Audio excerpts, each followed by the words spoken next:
start off by getting you to tell us your name and where you were born and when. My name is Talida Boucher. I was born in Narrashat in 1919. And what were your mother and father's names? My mother was Cecilia Landry, married to Alfred the Wolf. Where did they live? Next door to each other, they had the harbour. Are the houses still there? Yes. Who's living in them? Nobody. Well, my mother was born. The house is being sold to Louis Boudreau's son. He was there last weekend. But the old homestead is just there. It's empty. Where's it at? You know where Albert lives? Mm-hmm. Down the same field coming to the shore. The two houses coming down that way. The middle one was my mother's parents, and the lower one was my father's parents. Were the two families related? No. And do you remember your grandparents on either side? On my mother's side, I even remember my great-grandmother. But I don't remember the husband. Her name was Gracious Thomas. I still remember they had moved in the cove where Raymond Landry lived. Well, that's where Leonie Landry, that was my mother's father.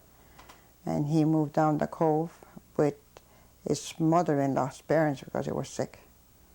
And I remember going there after Mass for dinner instead of coming home. And that was when I was a little girl. That was your grandfather's name, Leonie? Leonie Landry. And these were his wife, Josephine Landry. She was formerly Josephine Thomas. And these were Josephine Thomas' mother. So it was my great-grandmother. Thomas, is that a French name? I imagine so. Were they French or great? Oh, yes. Pierre spoke French. Were they from Ayrshire? Thomas, I've never heard that name before. Well, there was, they lived in Ayrshire because that was the estate, that's where they lived down there. And then there was a brother to that Thomas that was in Gloucester, Mass. And of course they were on vessels, because I have part of a book here. That's the life of those Thomases, because one of them is a captain. He lost his life on the boat. And he had a sister, or could be a daughter, and she was here after my grandfather, Leonie Landry, passed away, and she went to see Uncle Raymond quite a few years ago.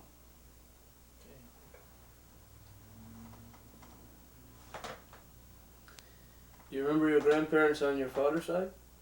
Quite well. Was Charles the Wolf, was married to Henriette Hébert. My grandmother, Henriette, passed away in the 60s. No, in the 50s. I went to the States in the 50s. It was in the 50s that she passed away. And he passed away. He just started school. He was in his 80. I would say around between 1925 and 1930. And my grandfather, the Wolf, passed away. Do you remember your great-grandparents on that side? No. Do you know who they were?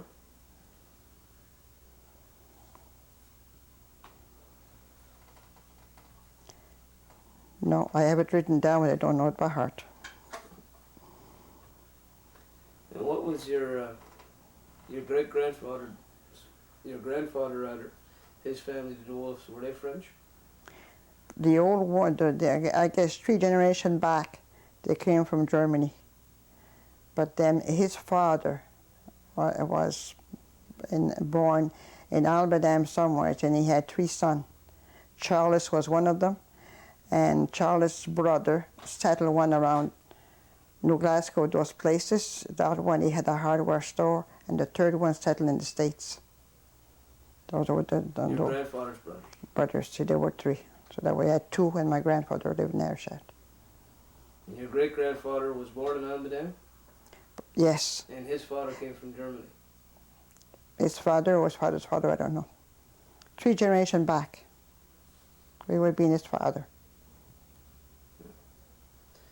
And are you guys related to the other DeWolfs, the DeWolfs on the north side? Is that a relation to you? We tried to find out last year, and it could be cousins in the 3rd generation. We're not sure. They're working on it now because the one that went to Hudson Bay, the family of that DeWolf in the States, and they contacted my brother in Quebec because it was through one of his daughter's husband. And it looks as if the one in Discourse and the one here in Arishat too could be far away cousin. You know, one married to the Bone Girl? Oh yeah. Okay, cool. In your grandmother's family, the Hebers? Yes, my grandmother on my father's side. Mm. She married a dwarf.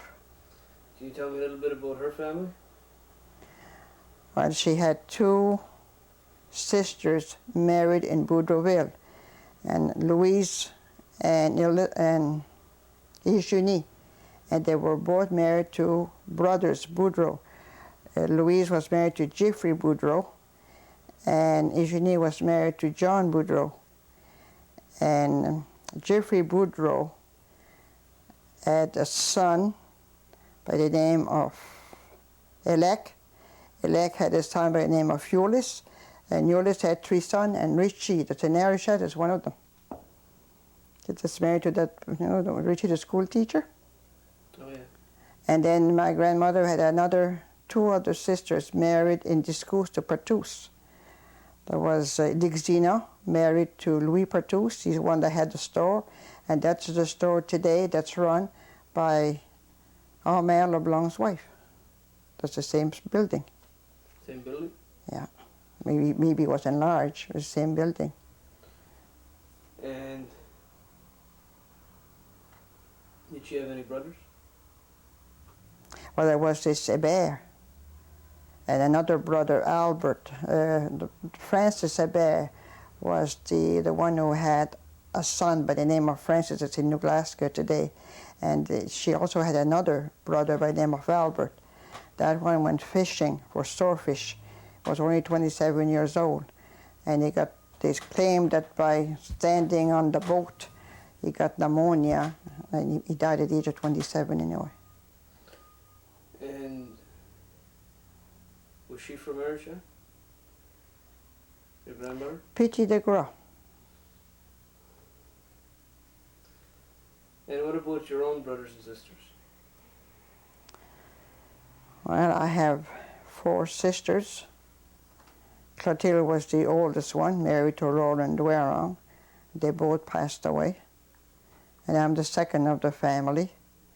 The 3rd one is Anna, married to Geoffrey de Coast. She's a widow today. Then I have a brother, Leon, in Quebec, married to a Fortin from Quebec.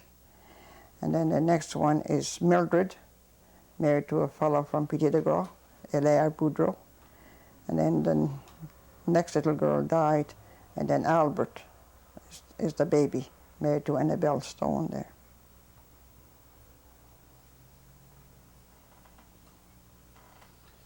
And your husband's family was? Raymond was a son of Henry Boucher. And Henry Boucher, they were a family of 14. And today, in Arishat, there's still 3 brothers. There's Emile next door. There's a map up the high road, Peter across the harbour, and Godfrey and Petit de Gras. And they have a sister, Genevieve Grimes, in River Bourgeois. And there's 2 brothers in the States living. Clifford, he's happened to be in Arishat right now, and Joseph, another one he lives in Cape Cod. And their sisters, they had a sister by Stella Legacy. She passed away here in Arishat in 1989. And another sister in the state, Leomi, she passed away, must be in 1984, 1985. related to the other families of Bouchers in Ayrshire? No, not Gerard Boucher, no. They were related a little bit to the ones that used to live in down the cove. Ulysse Boucher there and Minnie Boucher, far distant cousin to them. And of course Cornelius Boucher and Bernice, well, their father was a brother to Henri Boucher. Their name was Albert Boucher, so their first cousin. Raymond would be a first cousin to Corn Boucher and Bernice and all of them. And Henri Boucher also had two brothers in the States. One was called Emile and the other one was called Eugène. And there was also two sisters. There was Minnie March was married to a Thibault, and the other one was Sister Mary Madeleine. That was the sister of the Fille de Jésus. She died in Mountain in 1987.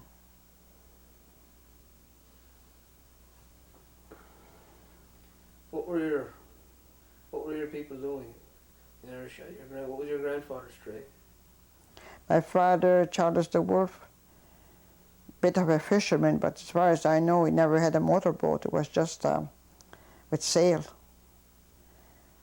And my father was a fisherman, but they had got a vessel, and he sailed out of Ayrshire with his brother. They had got a vessel between him and his brother Frank. And they had that between 1917 to maybe 1923, 25. Then they sold the vessel and they went fishing, and I guess it was the Great Banks in Gloucester, Mass. And they always lived in Gloucester. Used to leave home in the spring, come back November or early December, just in time to take us some present for Christmas at the time. So your grandfather was fishing right out of Ayrshire? Yeah, they used to have, I told you it's called kind of a shack on the island here. And they used to go there on Monday and stayed on the island until on the weekend, come home on the weekend. Because see, they had to row the boat or else depend on the wind, because they had no motorboat. That was my grandfather, Charles the Wolf. So rather than row the boat out into the harbour, they'd stay out on the island? So on the island. And the same thing with my grandfather, Landry, because I guess they were living, they had a little shack close to each other. Quite a few were doing the same thing. From the same area, from down the head of the harbour? Well, yes, because they lived next door to each other. They might have used the same boat, as far as I know. And how big was the boat? Well, it's just supposed to be like a boat, I suppose, the size of a gasoline boat today, but there was no motor, it was just sails. Sails and oars? Yeah. But and then when they came from the island, they also had a small boat, like it was a dory. They had dories too. So maybe they left the old, but they didn't used to go very far out. When they went fishing in those days, the fish were not too far out from the island now. What were they fishing for? I guess mostly cod, haddock, maybe smelts, but it wasn't lobster.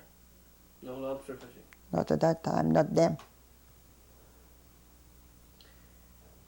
Were they fishing with trawls or nets or traps or? Well, I suppose it was nets, and it wouldn't be trawl, it was jigging, jigging cod. Hand line? And yeah, that's what they were using, line catching with the line. So they catch the fish, they bring it on board the vessel, and then what would they do with it? The fish was salted on the island, and they used to spread some on the, it all depends how dry it was, but when they came home on the weekend, they used to take the fish, and then the woman would finish curing them like dry. They were making dry caught fish. How did they do that? Well, if it wasn't fully dried by the time on the weekend they came home, down near the house, not far from the shore, they was made of little poles, and it was about maybe 3 feet from the ground. And that's what they was used to, des viands, they call it in French. And that's what they used to spread the fish on it. And then every so often they had to turn around, bundle it up at night, cover it. The next day do the same thing again until it was nice and dry. Then they'd have a shed and they put it in the shed. And of course that would be sold. Who would you sell it to? Well, in just old days, I don't know. I remember when my father, Robert Martel, was one of the fellow that used to sell I don't remember if they actually got money, but they would exchange it for stuff that you would need for the winter. You used to get your flour, your sugar, and different things from the store. Like he took the fish, and they gave you a receipt for it, and you went to the store and you did your shopping. And how would Robert Martel was from Petit de Gras? Yes. So how did they get the fish to Petit de Gras? Did he come did he come and get it, or did they take it there? He used to come with a horse in those days to pick up the fish. Do you know what he did it with the fish once he got it? I know that the one there was two kinds of fish, because some of it you would just salt it in a barrel, and he used to call it la Moriot Saumur. And that thing he used to, home they would have a big barrel. He used to come with little barrel and fill his little barrels with it, and that was shipped in that condition. Where did he ship it to? I don't know. And the rest? Well, the dry cod, I guess that he he sold it. So he must have had sale. I don't know if it went to because I know in the days of my grandfather, ships used to go to the British West Indies at least once or twice a year, because that's how they used to come back with the molasses and different things that we couldn't buy around here. So they went with a load of fish and different things, and they came back with what we didn't have here, the supply. How long during the year did they fish? They fish from when did they start? When did they finish? In the year. I don't know. I imagine it would be later. I have no idea. It could be from May or June until early fall.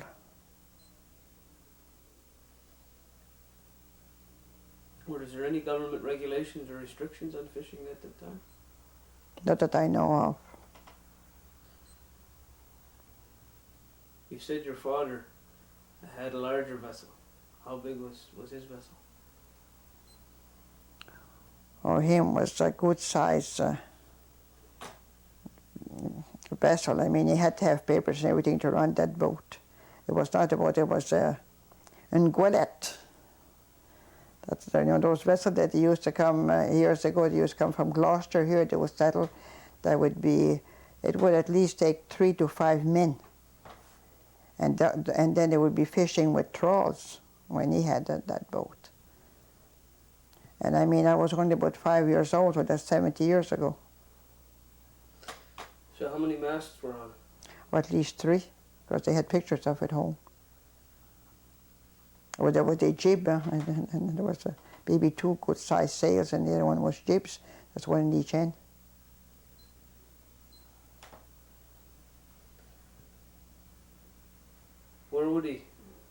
Where was he docking that vessel? Did you guys have a wharf there, or where was he? No. If he used to come home, not inside the harbour, it was by the gully, and he used to anchor it there. And he used to come from the boat ashore in a little boat. And when they left the house to go, like my father, sometime one of them would take the little boat, but the other one would walk up to the gully, way up at the point. And I don't remember, but I was told many times that they had to watch me, because I wasn't walking, I was crawling, and they would see me and going in the grass, and they figure I would go to follow him. So they had to go and get me back in the house because I wanted to go with them. I was about 4 or 5 years old. I was still crawling. So your father take his boat, right?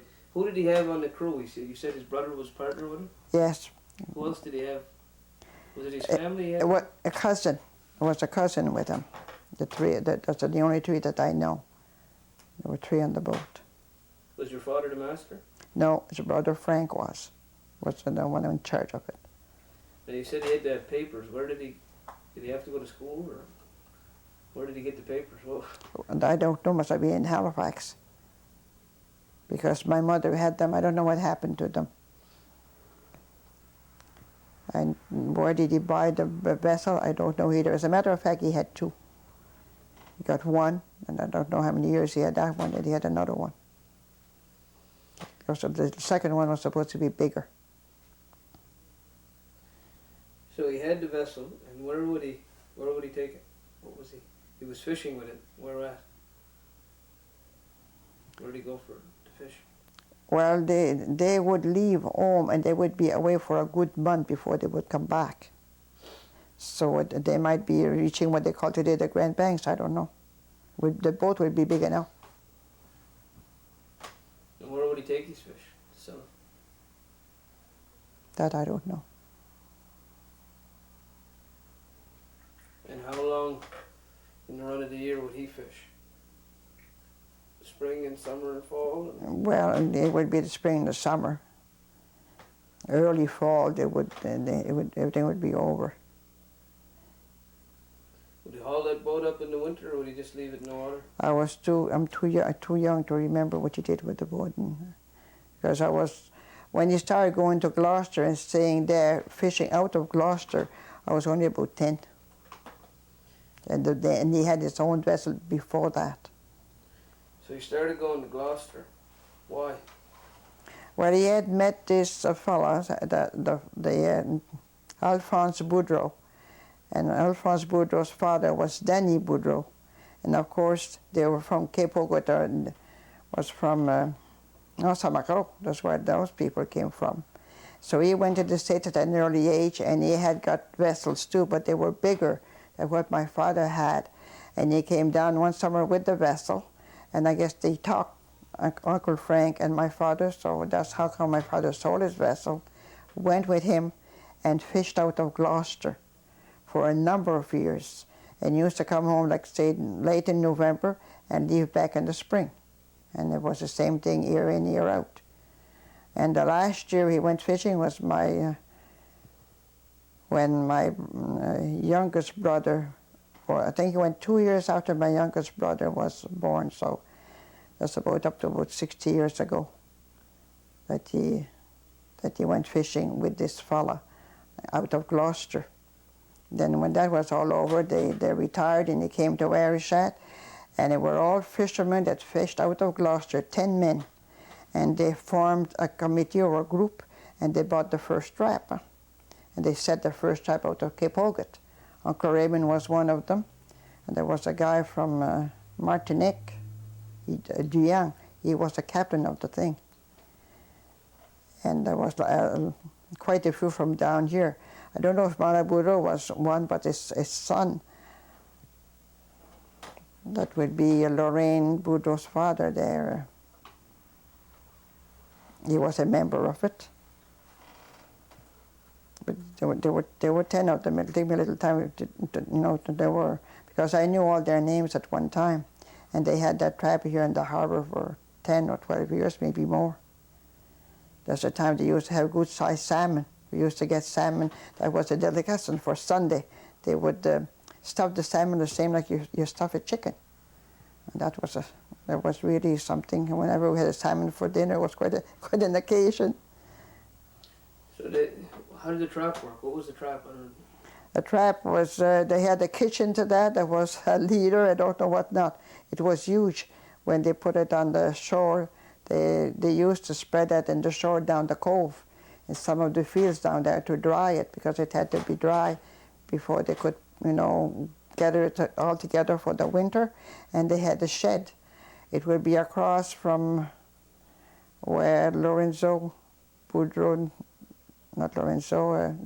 lives now. There was a shed there, and by the shore it was suspended. There was a walk from the road, and like in the upper section, and there was doors underneath in the lower section. That's where they kept the trap. And there was a wharf there. And the trap was just there, but fish swam into it and they couldn't get back out. That's right. Like a lobster trap. Right on. So how often would they go and take the fish out of the trap? Every morning. There was nothing for them to load boats with the fish.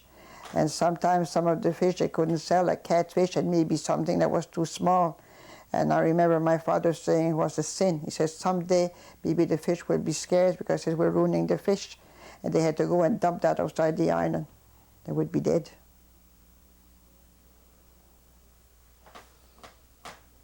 And what, did they have a big boat to go out to their trap? There was a very big boat, and they had three other boats. There were 4 boats when they left. One was a motorboat, and the others were all tied to the first one, and the men were in them. They took those boats to be able, like the big boat was to put the fish in, I guess, maybe 2 boats, I don't know. They had 3 boats for sure. When they went out, there was 3 boats, one behind the other. Were they making a good living off the fish from the trap? You said there was 10 men. Well, in those days, they all brought were able to bring up their family, and that's all the income that they had. But I remember the last year that my father was in Gloucester fishing with Alphonse Boudreau. It was the year that he made more than he ever did, and he cleared $1,000. So I'm sure that when they settled in Arishat, they never made $1,000 a year. But to them, it was a good year. But I remember I was about 10 or 12. I could go to a store and get what we call a bologna. It was as much as I could carry for 50 cents. Today, that we for the same thing that would cost about $1, $1.25 a pound.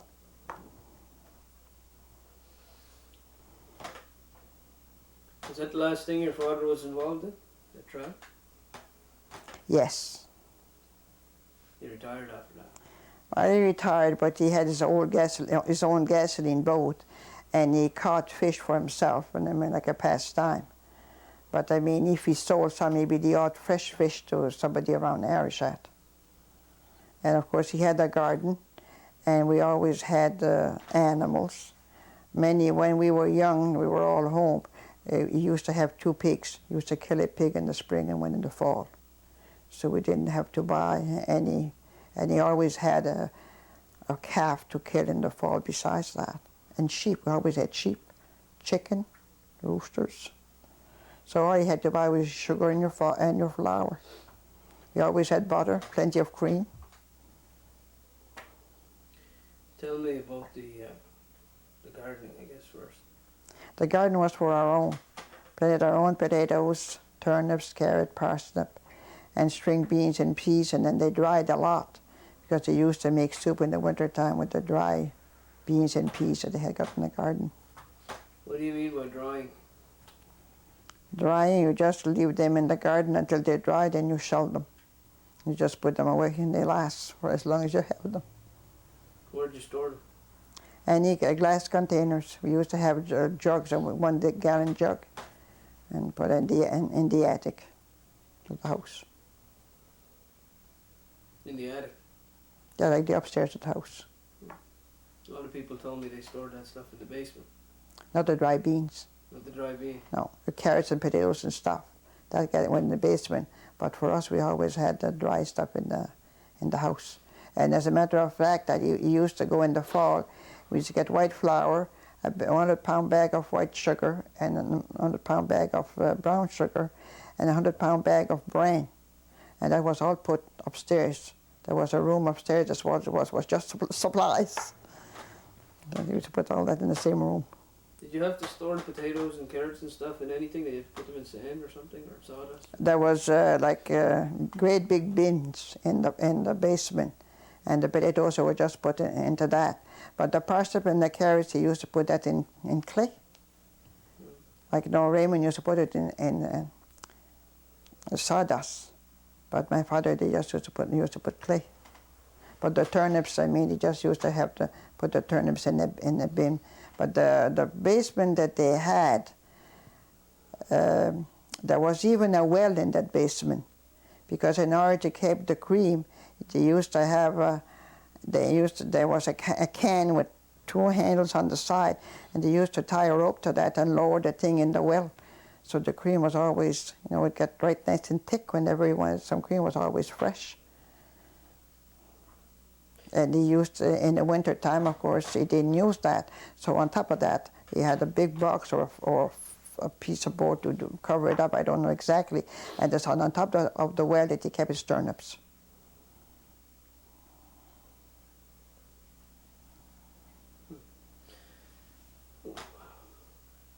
Where would you keep your meat and stuff like that? Well, they used like the pork. It would be the pig. It would be salted, and the meat. He would kill the cattle in the winter time when he knew that the meat could be kept frozen for about a month or a month and a half. I mean, maybe cut it in January, and he had there was a shed outside.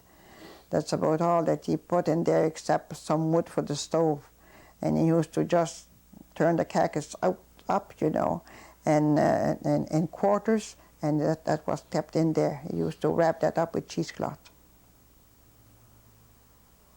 What happened when it started to thaw? What I mean, as soon as it got soft, I mean, then he had no alternative but to salt it. He kept it there as long as he could, but when it got soft, but he knew that it was going to get soft, he used to salt it. Then you would cut it in pieces. So you had animals as well?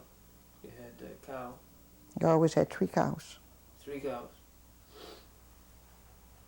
And he had an ox, a big ox that he hauled wood with in the winter time. Even my brother went hauling woods with the ox.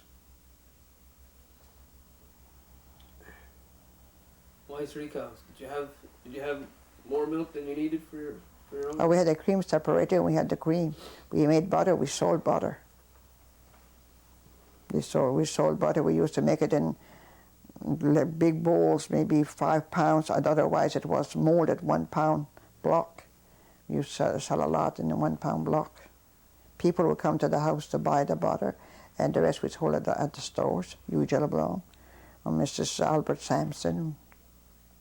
I remember one occasion I had bought some butter at Mrs. Albert Sampson, and she always accepted the butter and everything. And I had come home with a piece of bologna, and the weight wasn't there.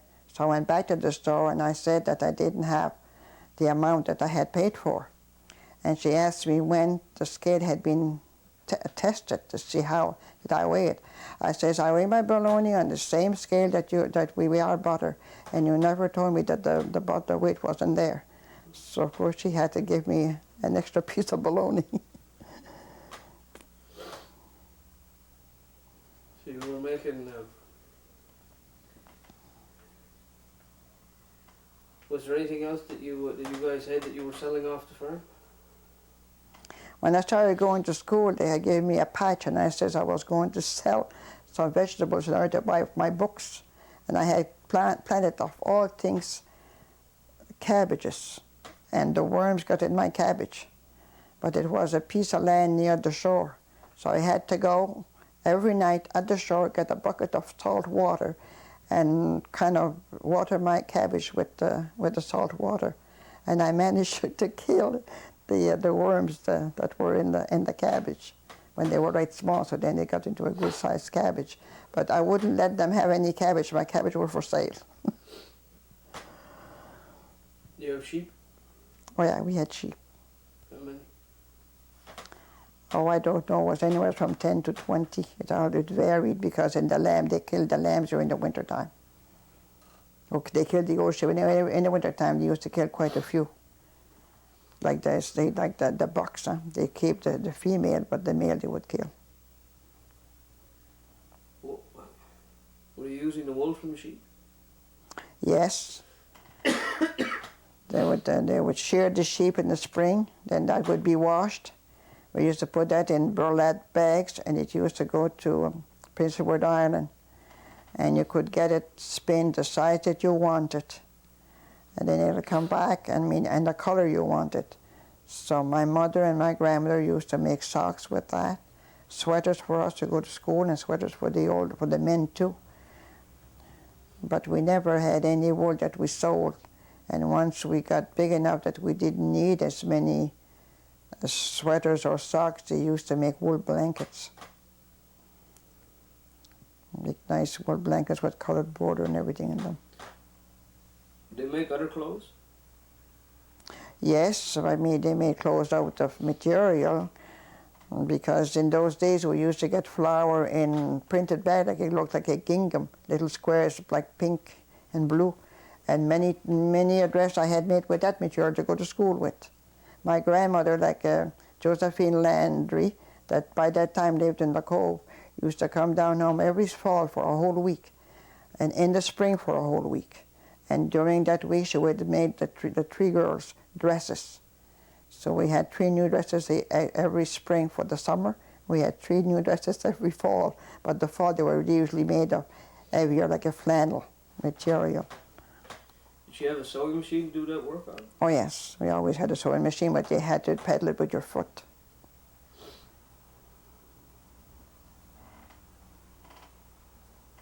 Was there anything else that you guys made yourselves? Did you pick berries? Were you picking berries? Yes, I wasn't a very good picker, but my sister was. I remember my sister going to the woods to pick berries, fox berries, and when the time came for her to come home, she couldn't carry the bag. A neighbor or my father had to go in the woods and get the bag of berries. And those were sold, like Robert Martel used to come home and leave a barrel, and then when the barrel was full of berries, he used to call him and he used to come and pick up the berries, the barrel of berries. And they were maybe 9 or 10 cents a gallon. Maybe I was more fortunate. I used to like picking blueberries. And my uncle, by that time I lived with them, and he was a cook on the CNR. So of course he needed the blueberries, and I was getting a gallon for my blueberries. And that was also for me for getting ready to go to school. Books, supplies, and scribblers and stuff.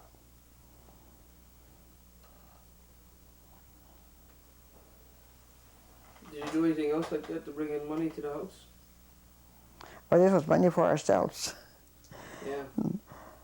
Did you do anything else like that? But in the spring, I used to I'd be an agent to sell the Halifax Herald. My best customers were Little Barstow and Cape Ogat. And then once the papers used to come to the mail, and I had to go collect the money from them once a month. And in the spring, I used to sell seeds and sometimes cards and whatever revenue. I think the commission I had was roughly 60 cents on a dollar. And that was money that either buy clothes or buy books. I always managed that I had enough.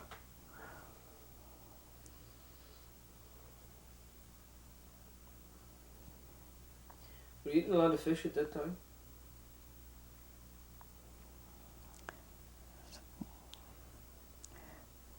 Well, when I was old enough to remember, my father had retired once he left the trap. I mean, when he was fishing himself, we had enough. He used to catch a codfish, dry them. And herring, we always had a bucket of herring and mackerel for the winter times, because we never bought fish. The odd one we would buy by Jeffrey the Coast. And when my father was in the States, we used to, whenever we wanted to feed up salt herring or dry cod, we used to go to Jeffrey the Coast and we used to buy the fish from them.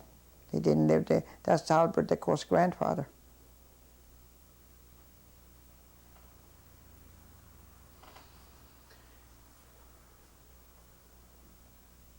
What was your house like? Can you describe your house to me? Well, the house was one building and the kitchen was another building were attached to it. And there was 3 bedrooms downstairs, and we had 2 bedrooms upstairs with this other spare room that they kept the supplies in. And the kitchen, I mean, there was a kitchen stove, and in the other part of the house there was another kind of a stove. So in the winter time, after you were through with your dishes and everything was finished, we used to go into the other part of the house, just close the kitchen door and have the other stove was going mostly all day long too, because my grandmother was older at that time. There was always a fire. But at night, though, the fire went out at night, it was not hard cold. You just kind of banged the stove in, but by the morning it was dead. Is it cold? No, it wasn't too cold, because I mean that part of the house, and of course they would go and start the stove in the kitchen, and then they would start the other. By the time we got up, the house was warm again. Is a woman's work and keeping up the house, is that harder than it is now? Yes, especially the washing. You had to wash on the washboard. First of all, you had to haul the water from the well. It was easy enough in the wintertime because we always had a sleigh. We used to put a barrel on the sleigh, and 2 or 3 of us would go and haul the sleigh to the house full of water, so you had your water supply for the day. But in the summer, you had to go. It was who was going to go. You used to take turns, especially the day that you were washing. All you could carry was the way we had buckets, 2 gallons in each bucket, but you couldn't carry a full 2-gallon bucket, although the well wasn't far from the house. So once you got the water up, then what?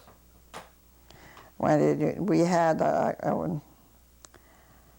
closet like that you put. There was a big shelf, and it held 4 buckets. You couldn't put your buckets on the shelf. And when you wanted the hot water, the stove had a reservoir on the back of the stove. That must have held about 4 to 5 gallons of water. So that was always full. And of course, you had a kettle on the stove all the time. So how often would you wash? Every day? No, we wash about twice a week.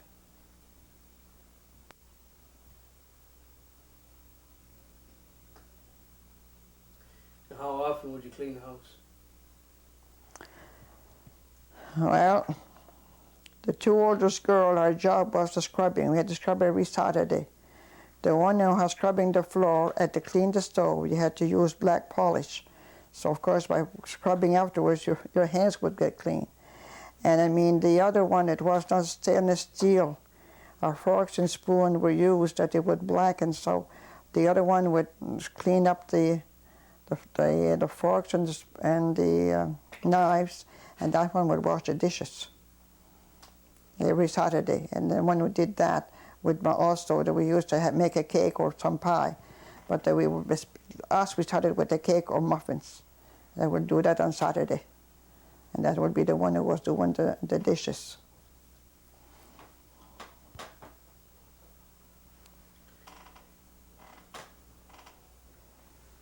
And what about cooking?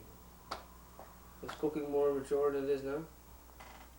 My mother did most of the cooking. Of course, you couldn't go. It wasn't taught that you go to the store and buy bread. She had to make bread. And then we had porridge for breakfast, and she used to make the porridge the night before in a double boiler. My brother was one that was good for porridge, and the girls did have porridge too, but one winter my father decided he was going to take the sugar bowl from the table. That was a penance for Lent. So my brother was the only one who kept eating porridge without sugar. And I guess from that day on, none of us went back to porridge in the morning.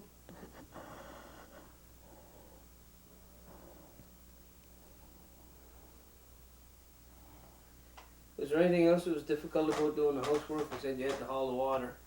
If you wanted hot water, you had to boil it. Was there anything else that made it difficult to clean the house or do the clothes or cook? Well, you didn't have the convenience that we have today. But there was more, in the house, my mother, when we were brought up, there was my grandmother, my mother, and my aunt. So that's why us kids, we didn't have too much to do with it. Because my aunt was with us until I was about 16 years old. What were your chores growing up? Well, by the age of, I would say 12, I left home and I moved up in the field and stayed with my aunt. Because my sister was living with her then, got scared, she didn't want to stay with her anymore. So we changed, and of course at my aunt there was more work. I had to milk a cow every morning, and a year or 2 after I had to walk as far as the convent here in Arishat, but I had to milk a cow before I left the house in the morning. Then at night, we were 3 of us, 2 other sisters. We used to take turns to go to Boucher-Aug to fetch the cows, and that was every night the cows would never come back and come home by themselves. The animals were allowed to wander? Well, everybody who had the houses, they were all fenced in. because I mean everybody had their own hay. So the cattle had to go as far as Boucher-Aug. They were going all in the different, what do you call them, liaisons, and also Boucher-Aug, Lens, and all those places. There was all kinds of grass for the cows, and that's where all the cows went. Not only ours, it was with my aunt, my mother, and I mean there was 2 or 3 others along, but people did take turns to like just one of us would go and another kid, be 3 kids going for the cows every night. But it wouldn't be only us. One from us, we were 3 home, so every third night was our turn. And then 2 other kids would go. Maybe they'd take 6 or 7 cows or more. You had meat that you raised yourself. Did you eat? Were you eating much wild meat? Hunting? Rabbit. That's about the only other meat that we used to love, rabbits. But we didn't stand the rabbits. We bought them in the winter. Were they easy to get? Were there a lot of people selling? Well, as long as you get rabbit anyway for Christmas. It wasn't Christmas if you didn't have a rabbit pie. That I can still remember. But otherwise, I guess it didn't really matter because there was a big cattle that was always in the shed, and you could always kill a sheep. And of course, a chicken, you could have a chicken whenever you wanted one.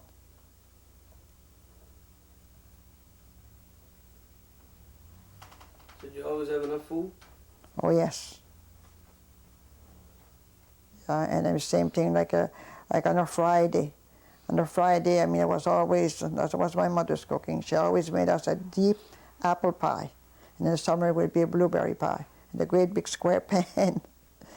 And when I lived with my aunt, many times I went home on Friday to get a piece of the square apple pie.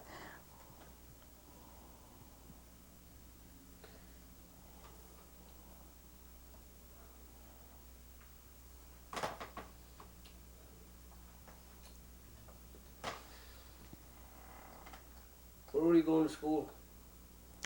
At the head of the harbour was called the Orange School. We were between 20 to 24 kids. I went there up to grade 10.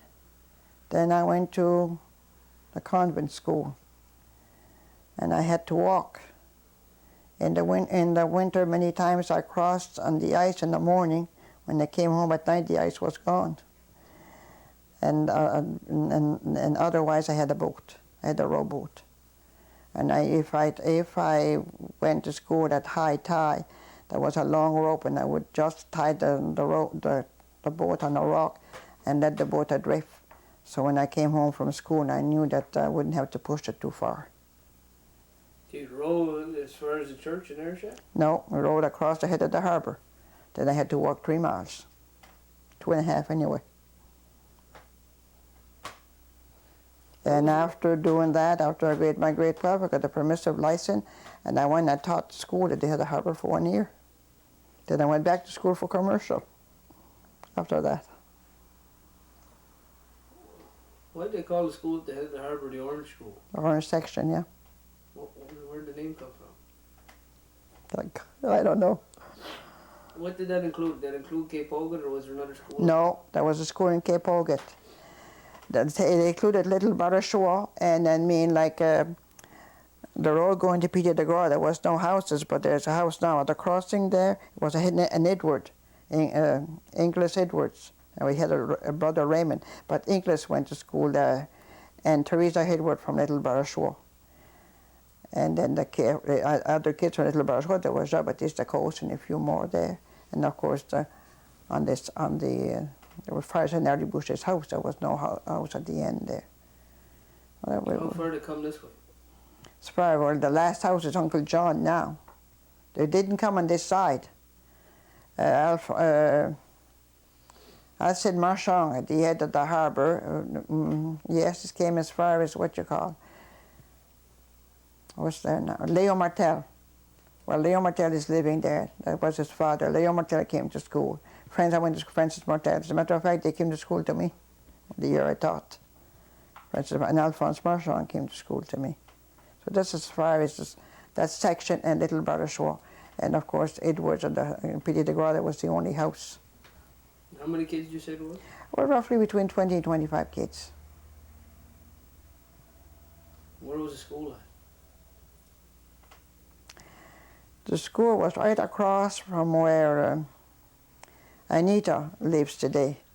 Anita Island there, top of the hill. And that building was hauled from there to on this side of the Protestant church, not far from where Medibone lives now. And that building is still today in West Ayrshire somewhere. Digdon got that somewhere. That's where it went.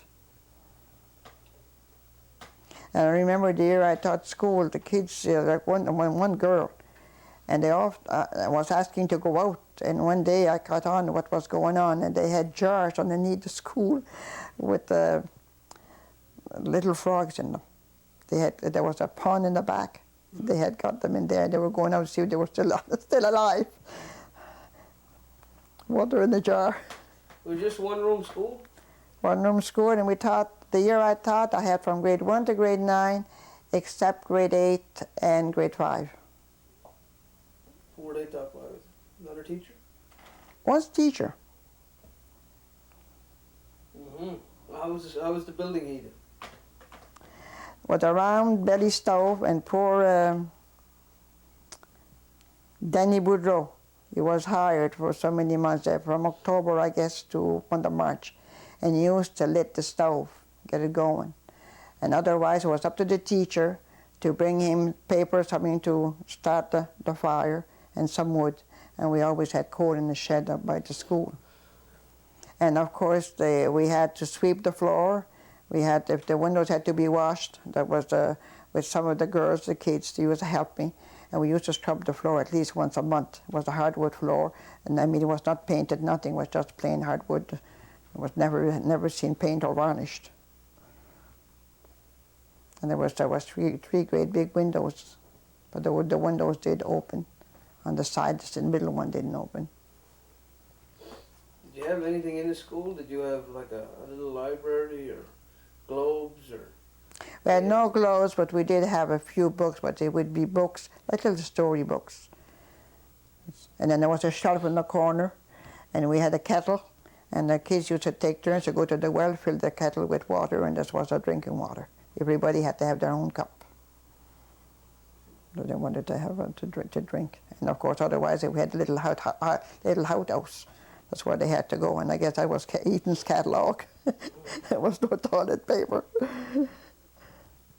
And how did you keep the school going financially?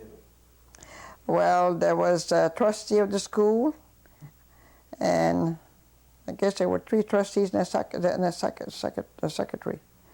And they used to collect money, like I don't know if it was from the taxes, the levy, or as they went from house to house.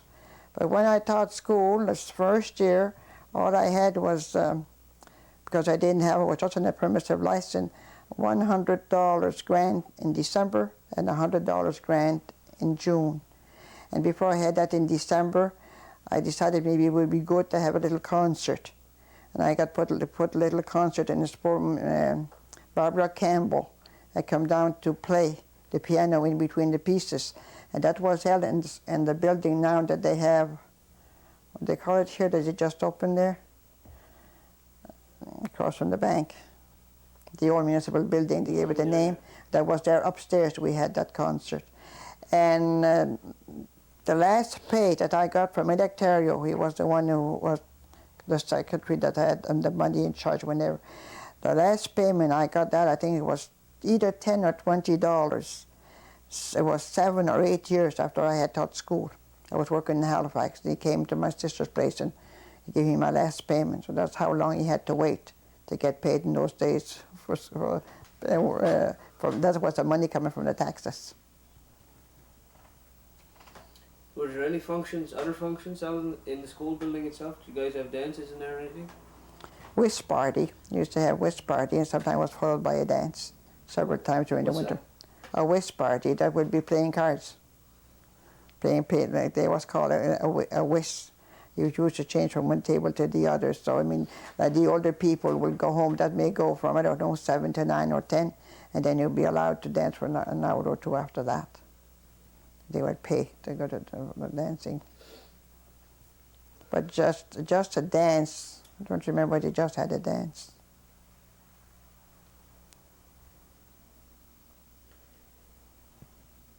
Was there anything else down in that area? Was there a store, post office? Yeah, it was a post office. It was only demolished last year. That's where Louis Boudreau used to live. And he got a new house built, and the post office was run by Charles Stone. Was Charlie Stone's daughter. But there was no store. We had to come to Albert Sampson. That's where Albert Boudreau lives now. There's a big store there. So they got the trailers. There's two trailers. There was a big store there. How big?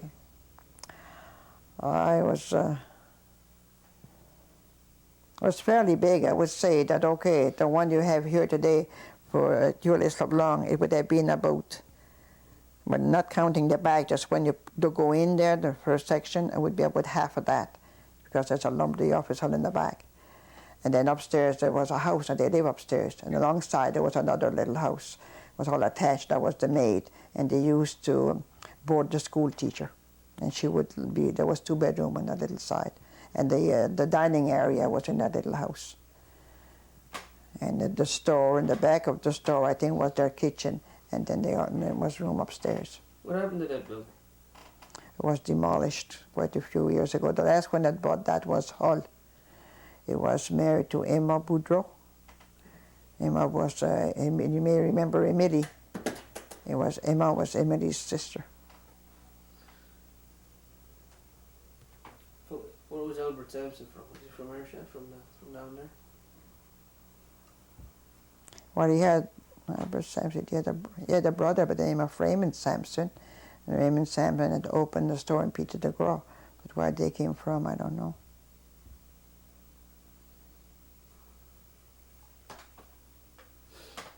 So that was the nearest merge. Now, where you guys were living, was that called Robbins? Yes, because it was Robbins Post Office on that side. So as far as from Robbins' side came as far as the head of the harbour, the crossing on Peter de Gros. Just where the Irishets more or less start from there coming this way. So Sampson was right across from us, and we went to the IGA, that was LeBrun, was a big store, and next door to that was Johnny Jane. Johnny Jane, all we ever got there was vinegar, but he did have a little store. And of course there was Godfrey LeBlanc down here. The old store is still there. Well, there you go. Albert Sampson's store would have been, the store itself, just as big as the old store down here, LeBlanc old store. That's what they had, it's still there, the building. Mm-hmm. Mm-hmm. Were the Robbins factory, the Robbins company, were there any of those buildings still standing when you were growing up? No. My mother worked there, They were all finished with the fish. Hershey worked at the Moss. The moss was picked up and it was shipped out because she knows that it was sent and down to Halifax or maybe further away, and something was used for food. I don't know if it's a jello or what, but that's what some part of the moss was used for that. She was working at the Robbins company? Yeah, yeah. And they were processing moss? Moss in those days, and when she was there. 60 cents a day. But the ones that worked before her, when they were processing the fish, was even cheaper. I think it was only 40 cents a day. Because see, my mother was almost 10 years younger than my father. Were there a lot of people from your area that worked in that plant? When Robbins was operating, mostly the woman and some of the men, the one didn't go fishing, they worked there. There's quite a few working there. I heard them talking about it, but I've never seen the building. You don't remember the wharf being there or anything at all? part of it, because I mean we used to make hay not very far from there, and we used to go down there, and I mean of course you could see all the foundation in the field. Part of it. It's way out to the point across from here. Do you remember anything else they said about that plant? No, what I heard more about the Robins is when I worked with Martin Bina, and when he told me a lot because how they had come here and how they had sent the fish back and everything. But I mean, I don't, in my days, it wasn't operating anymore, it was gone. There was not even a building left there. Because I remember when my aunt got married, that's Clement Boucher's mother, and the first time I went visiting, my mother, I guess, or my grandmother gave me a quarter to buy peanuts. And of course there was no store. They knew darn well I wasn't going to spend my quarter.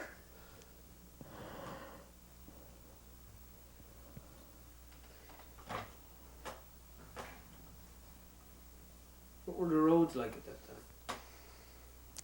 They were not very good. When my aunt got married, it was in the month of January, and of course there was no snow plow, no nothing in those days, and the men used to get together and shovel the road. And there was always a snowbank over our place, and they had to shovel as far as Nellie Boucher's place. He married John Boucher.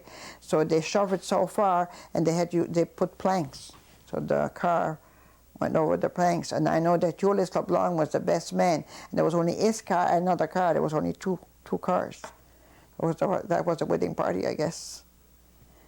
And I remember a funeral that took place, and it was the same thing. The men had shoveled and early in the morning, and then it was windy, and they were ahead of the hearse because and there was a horse because the snow was gathering so fast. Because not very many people used the road in the winter time. We used the harbor. It was nothing for us to leave home and cross the harbor and get to church almost by the church there where they had the trap wharf. That's where we used to get off. The what wharf? Where they had the trap, oh, the little wharf, right, almost by Joe Boudreaux's place. We used to many times that I walked on the harbor to go to school. And when the boys were on the harbor with sailboats in the wintertime, I used to get a ride. Because they used the harbor with sailboats? Yeah, there was the ice boats. How they? What were There's just something like a skate. There's 2 or 3. I don't know how many they have underneath. Then there's a sail on it, and you sit 2 or 3 on it. Like an ice boat, I think you call it. Was it just a recreational thing? No. So whoever owned them had them. The Boucher boys had one. And there was a few others. I know the Thibaults had one too. So when it was fair wind and they were on the harbor, I used to wave to them. So I used to get on one of them and they take me a ways in. And I only had to work the rest of the ways. Was there anything else going on in the harbour? I heard people talking about horse races and hockey games and stuff like that. Well, the kids would play hockey, but I mean, they did have the odd horse race, but not too often. But they would be, when the ice was good, they come out even outside here, and they'd be skating. And then and one time I was on the harbour, and the ice boat came in. They were breaking the ice, and I mean, it gave quite a gap, and we happened to be on the other side of the gap. When we noticed it, I mean, I didn't have skates, so you just had to rush in order to get over the gap before it got too wide.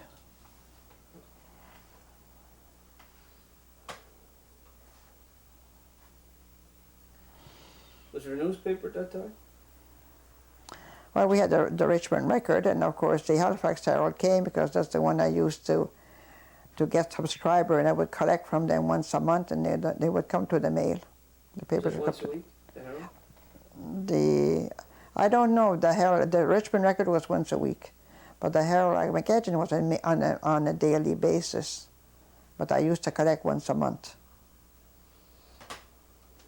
So was that people's main source of news?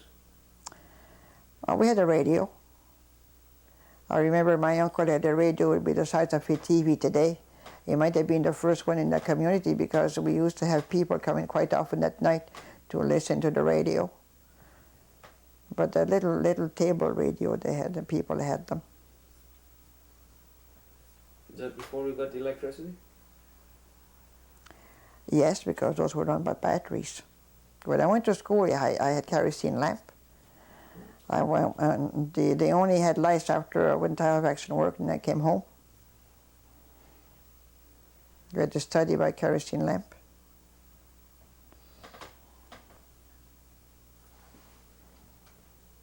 So you had no. Did that change people's lifestyle? Not having the electricity? Did that make a big? It was a big improvement after they had it. I remember I had a sister working at Godfrey LeBlanc down here, and she had to clean from 6 to 10 or 12 lamps every day, because there was no electricity for nobody. Yeah. So when the electricity came, God, you thought you were in heaven. And then slowly we got electric appliances. Huh? But at first it was just the lights. Yes, that was the main thing, was the lights. The electric appliances only came in slowly after. Well, I imagine that as far as I can remember, the electric iron, that was a blessing for us, because we used to iron, and most of the stuff that you didn't iron, let's say that you had clothes put away that need to be ironed, you iron your clothes the day you made bread, because you had to put the old iron on the stove to get hot. So the day that you were baking, well, somebody else was doing the ironing, because it was easy to get. You had about, we had 3 irons. Put them on the stove to warm up. So when one got cold, you had another one. Exchange it.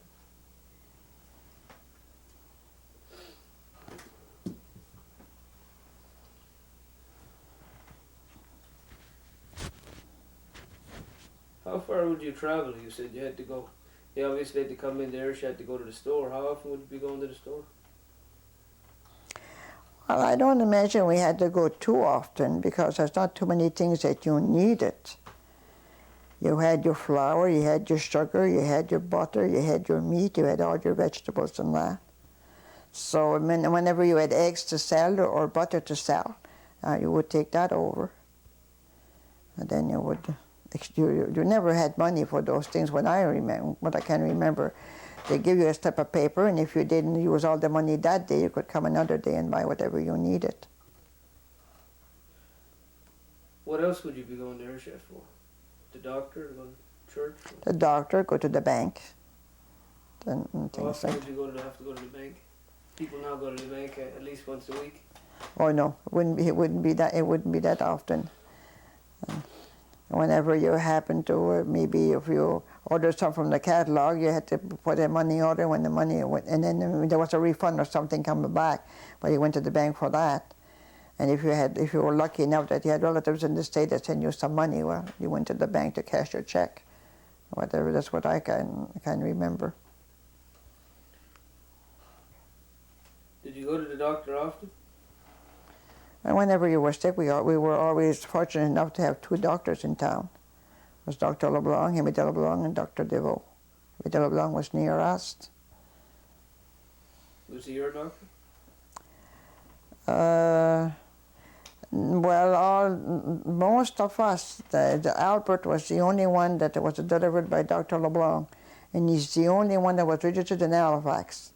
Dr. Deveau never registered any of his birth. We did have trouble getting our birth certificate, because we were not registered when we were young. So by the time that we got, because we were registered and baptized here in the name of Wolf, and it was the Wolf and the Wolf. Mm. So it was a big problem, but Albert never had a problem, because Dr. LeBlanc had registered him from birth, and he was registered the Wolf. So everything was perfect, but the records of the church had burned.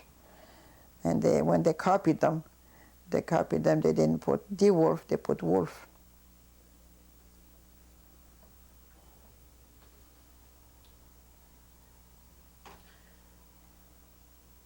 Were you going to like if you had a cold, would you go to the doctor for something like that, or would you do that yourselves? When we were brought up, we always had white emulsion, whether you had a cold or not. Every night after supper, that was your treat, 1 tablespoonful of it. Thank God it was mint flavor. And otherwise, my grandmother that was herbs. My father used to go in the woods and get different kind of herbs. And they used to boil that. And when he had a cough, it was my father. It was this supper. It could be, it's not the spruce, but it's the other one there. He used to put the bark into a big jar, and he had bought that. I mean, he had was tar, but medicine tar. Something came up from a drugstore, and he used to put the size of a pea in that, and he had about a mouthful of that, maybe a good-sized tablespoonful. Because they had a little thing that looked like something that hold an egg, and they filled that up in the morning, and you had to have that in the morning. And you had a cough. It cured your cough. Do you think of any other home remedies like that they used? Oh, my grandmother always made a camphor remedy. She used to take the legs of the chicken, you know, the orange thing there, and she used to boil that, scale all that, and then boil that, and it was to be like a gelatin. And she used to get little square piece of camphor, and she used to give camphor ointment. So if you needed to have some ointment, you know, you had a sore knee, or if you felt something, she always went for a jar of camphor ointment, and that's what she used to put on us. And of course, Kite used to come, and we used to have white ointment and a kind of a reddish or brownish ointment. They used to buy that from him. And the white stuff we used to eat it. We used to take a match and get it to the can with get that about the size of a pea. And when you had a cough mixture, coughing before you went to bed, they give you that before you went to bed. You were telling me earlier about predicting the weather.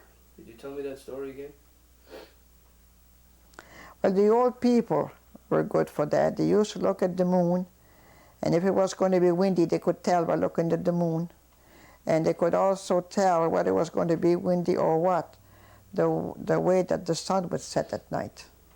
Grandpa Landry was good to tell you the weather, up to the days that he lived, because that man died all of a sudden. He went to his granddaughter. He used to go visit there and play cards, and he came home. He got the teapot to make some tea, and he went outside to arrange the teapot. It was tea leaves. When he came in the house, he couldn't reach the stove. Dropped the teapot and he dropped dead. So he was smart up to the end.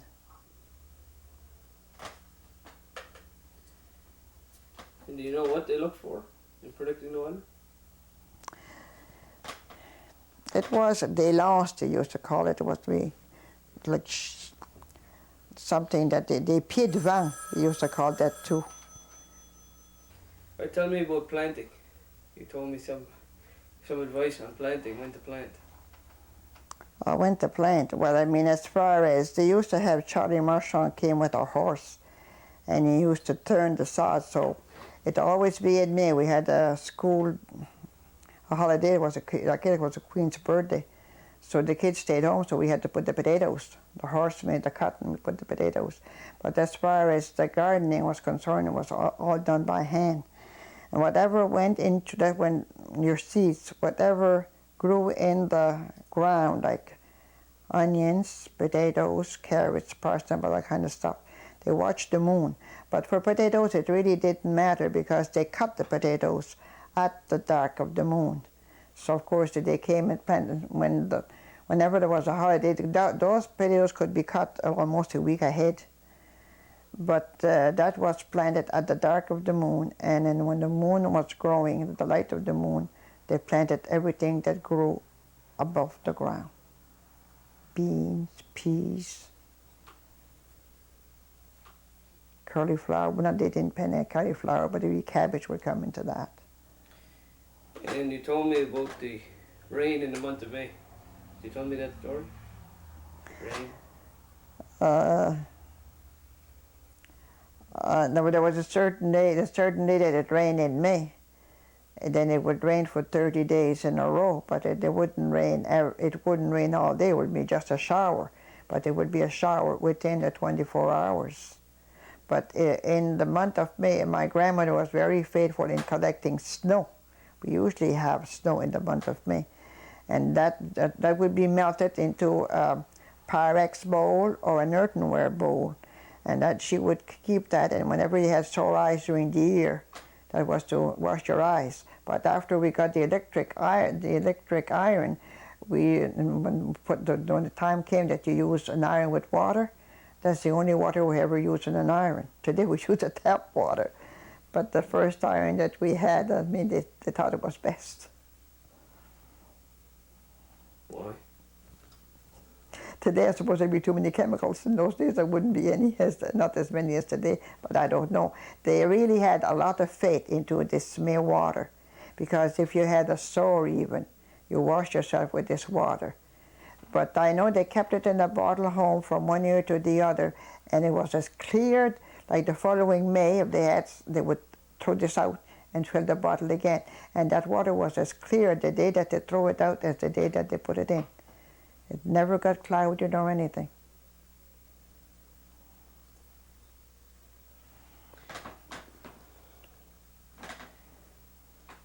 Do you remember the gypsies coming through Ayrshire?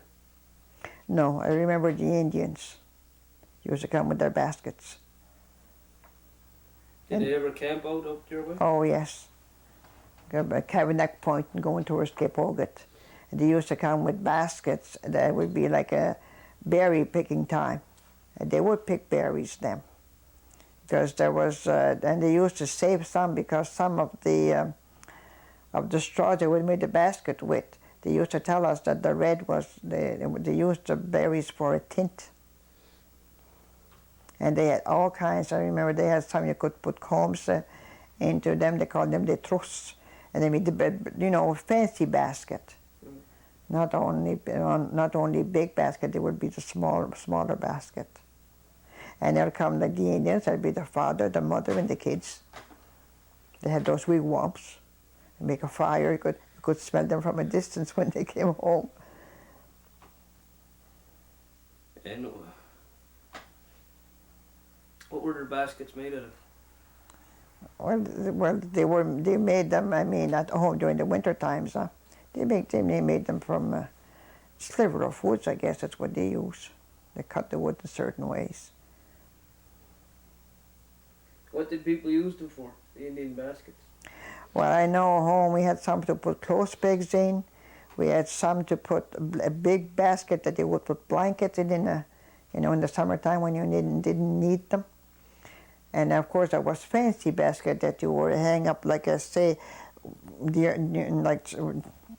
well, they had no washroom, but say in the kitchen there would be a place that you wash your hands, be a mirror. But then they would hang this fancy thing. You put combs into that, and things like that. And we also had one for the sewing machine, that they would put thread, all kinds of thread. That one had a cover. So they're going to be a fancy round basket. You remember the earthquake in 1929? Pardon? The earthquake. 1929. No, don't remember. You remember the Depression? Oh yes. I mean, everybody was given potatoes and fertilizer to plant. And I mean, there's some people that, they throw the fertilizer in the harbor and they hate the potatoes. I still remember that. They gave everybody potatoes to plant? Well, some of them were given, like they were the Depression. If they went in for money or something, we were lucky enough that we always had gardening. We never came to that stage, but there was people that, I don't know if we knew them personally, but we knew where they lived. And we knew that they were going for, they said that they threw the fertilizer over the, in the harbor over the cliff, but they ate the potatoes. They were not the type of people that were do any kind of hard work. Were there people that went hungry? Well, I suppose they used to go at beg at the store in different places, and there was always somebody, there was always somebody at the door selling tickets or different things, and he used to say it was to buy flour or buy something for the kids. They would be selling an article, they would be selling I remember one time they were selling tickets on an iron, and it was to buy something for the children. It was somebody from down the point somewhere over that year. Did you guys help anybody out like that? Was in that? Well, in the fall, whenever they killed the pig, there was 2 or 3 families that we knew, and whenever the mother had a child, especially my aunt, she was good. She would like say like put a basket of something, would be like a meal. She would have bread, she would have butter, and if she had making stew or something, it would be a bowl of stew, and we would take that to that family. But whenever they kill a pig, we always used to go and give them a piece, like a roast, and then they take the fat that's in the pork and they melt that. It would be like a shortening or something. Some of them put that on their bread. Us, we never, but we used it for cooking. Well, there was this woman, she used to love that, to put on bread with, I don't know, cranberry jam. We always used to send her like a block of that stuff. Many times that I used to deliver that to her. That was my aunt used to do that. And of course, like for more or less, like say you had friends Christmas time, would you give them a jar of pickles, you give them a jar of beets or something like that? Like for an exchange of gift. I mean, it was just something for them every Christmas, because otherwise they had nothing. Were the people cooperating, working with each other a lot, helping each other out? No, they were too jealous. It was each one for themselves. Maybe within a family, but not a neighbor that you didn't know. So they wouldn't come and help you with No, fishing? no. The only thing that I remember, they would help say that you would have like a property here, a property there. Well, I mean, everybody made their own fence, but down home they had to go by the water. But when they came at the water, so the cow wouldn't go at low tide, well, then they would help on that one. Because there was three, there was one down, there was two down home and one at the other point. And I know they got together and they would work on that fence. It's funny because people in other communities said they worked together on different things when they were... Like building a house and stuff like that, but I mean not around home. But there was not too many things going on anyway. It was just older people. Huh? The young ones went away. The ones I remember. And of course, I left home at the age of, 18 or 19. Tell me a little bit about the religion. Well, the religion, of course, we had to go like us kids for catechism, for Father Marbucat. You had to go there for 3 years. And you had to know that book was divided into 3 sections. And you wouldn't get your certificate or whatever. I think it was after you had made your first communion that would be confirmed. You had to know that book from cover to cover. And on top of that, he had this big catechism in pictures. And he would ask you the meaning of the different pictures. And if you had the misfortune of not knowing it or laughing or something, he had this long stick and it would hit you on the fingers and everything. Otherwise, I mean, you go to church on the weekends, but you wouldn't go on the daily. But on weekends it was just a mass. There was only one mass on the Sunday. So of course, if there was kids in the house, well, one had to stay home with the kids. So every second Sunday, the mother would go to church, and then vice versa would be the father or an aunt or a grandmother that would stay with the kids. Was the mass longer than it is now? Well, sometimes the sermon, the message was the same, but it all depended on the sermon. I remember when we had missionary priests, sometimes those were long sessions, but the parish priest, I guess it was not too long. But of course, he went to church more often because there would be mass in the morning, benediction in the afternoon or in the evening. And in the month of May, there was benediction, I think it was every Friday night. But today, I mean, benediction is just a very seldom that they have it or hear of it. What was the benediction? Well, Blessed Sacrament would be exposed, and I mean, there was 3 or 4 different hymns that they would sing, and they would recite the beads. And of course, was every year, I don't know what month, they had a procession.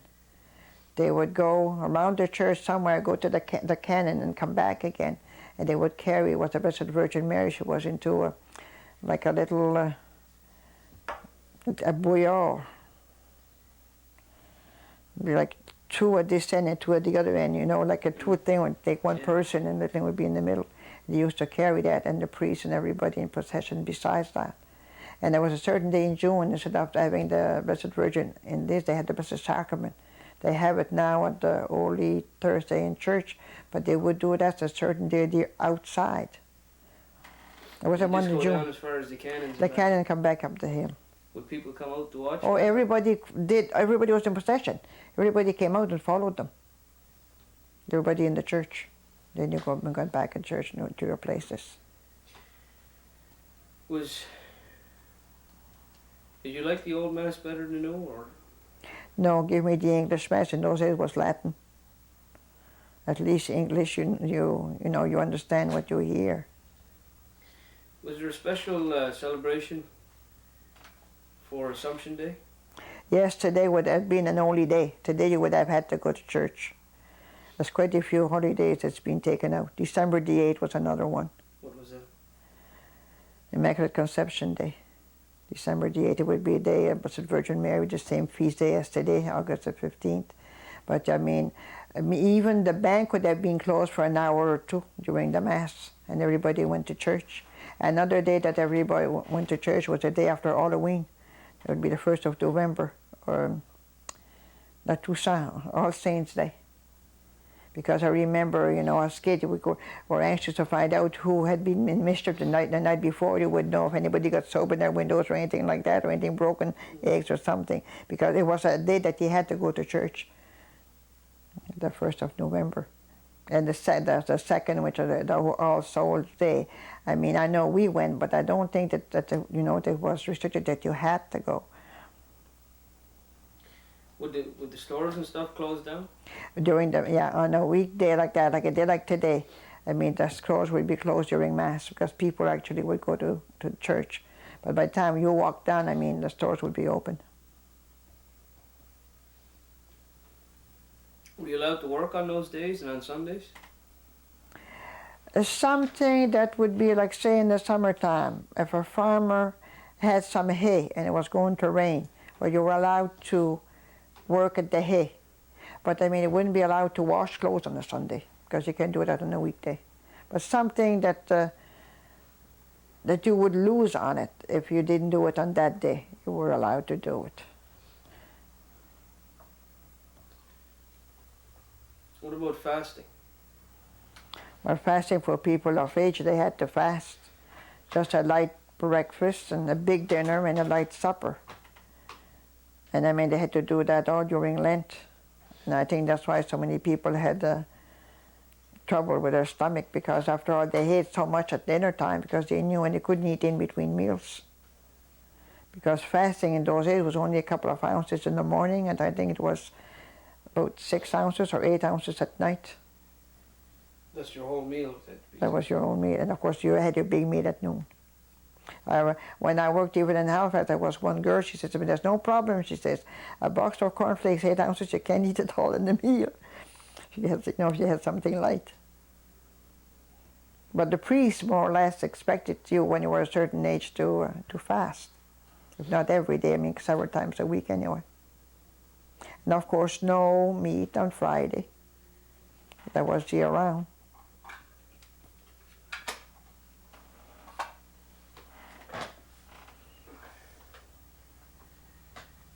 Were the priests stricter than they are now? I mean, would people listen to what the priest told them if the priest? Oh yes, older people, they would definitely go by the orders of the priest. But I don't think that the priests were maybe stricter than today, but the missionaries were. When the missionary came, I guess they scared a lot of people. I can only remember one mission that they were really heavy speaker and talking about hell and all those things. But I mean, you know, they used to scare people the way that the sermons were. Would they point out people from the pulpit? Not by name, I don't think so, but I mean, some people were wise enough that they talked about somebody or certain things that they had done. They thought it was them. Whether it was them or not, I don't know. But they would take it for granted it was them. What kind of fellow was Father Mumbercat? Well, Father Mumbercat, I mean, one thing he didn't allow was dance. If you happened to go to a dance, and if you had the misfortune to go to confession and saying they had been to a dance, I don't know what you would have done. Otherwise, I mean, my sister worked for him. And when I started going to school, and it was on rainy days that I couldn't come home, I used to go there and sleep, and I mean, it was social and everything at night. But I mean, like one night there was a wake, it was my aunt, and we wanted to go to the wake, so it was okay for us to go. But when we came home, He says, how come we were there, we couldn't, the person couldn't come back alive just to go in and see her in a short time, but we had been there longer. So I know he had told us that, they didn't want that to happen again. But I mean, like I was, my books, and if I was something that I didn't know, I used to ask him and he would help me in everything. 25 cents for my breakfast I used to pay him, and maybe 25 cents for my dinner if I went back. But I slept with my sister, that was free. And I used to borrow the money from my sister to pay him. But he had his good points. What was that house like? But it was my father, what the Ivor is today. And I mean, like, it was the palace, belonged to the parish years ago. And of course it was not subdivided in all little rooms like it was when St. Anne had it. His room upstairs was huge, and his maid was across, was just as big. And of course us, he had a boy, he had a cow there. I don't know if he didn't have a horse. So there was a maid, and there was a man looking after the outside work, and he had a room in the outside, and then on the side of the house, and the maid was on that side, and so was the fella that was doing the work, and that's where I used to sleep. We used to use the stairs was in the kitchen, and of that place. But I mean, it was was always well kept. How many bedrooms upstairs? There was those two big rooms, and then there was two small ones on the side, because when I was there, Charlotte was the maid, and her father was with her, so he had a small room, and Mary Louise had a bedroom, because he was bringing up Mary Louise and John Stone's wife at the same time, so she had a bedroom. So it was those two small bedrooms, but the other rooms were big rooms, especially his was a Jewish room. And downstairs, of course, there was a room we had for an office, which was about the same size as the dining room, which was a big square room, and on the opposite side was would be the parlor, they called it in those days. And then off the parlor at the other end was the kitchen, would be about the same size. There was only four rooms downstairs. Was there anything in the attic upstairs? I don't remember. When I remember being on the third floor is when St. Anne had it. Then there was office, we worked there. I did work up there one time for several months when Gwynnie had the last boy there, Patrick, that's his name is. I was the one who did the book work, and the office was on the third floor. Joe LeBlanc was more or less in charge in those days. He was the administrator of the home, of the hospital. And was it nice inside? Yes, I mean, well, upstairs, I mean, it was nothing fancy, but it was all finished, and we had curtains and everything. But the second floor and the downstairs was always well kept, with antique furniture, but it was nice.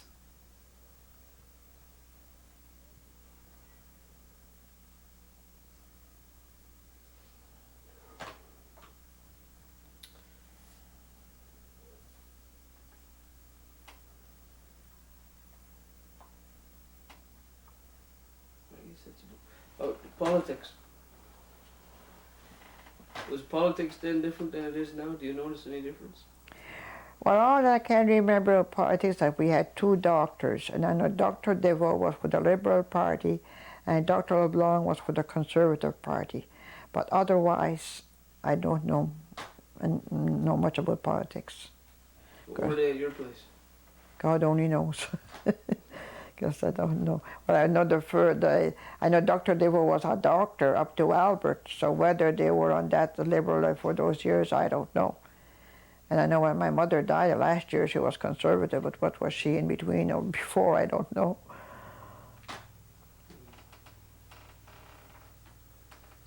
Is there anything else you can think of? No, that's more than I thought I was going to tell.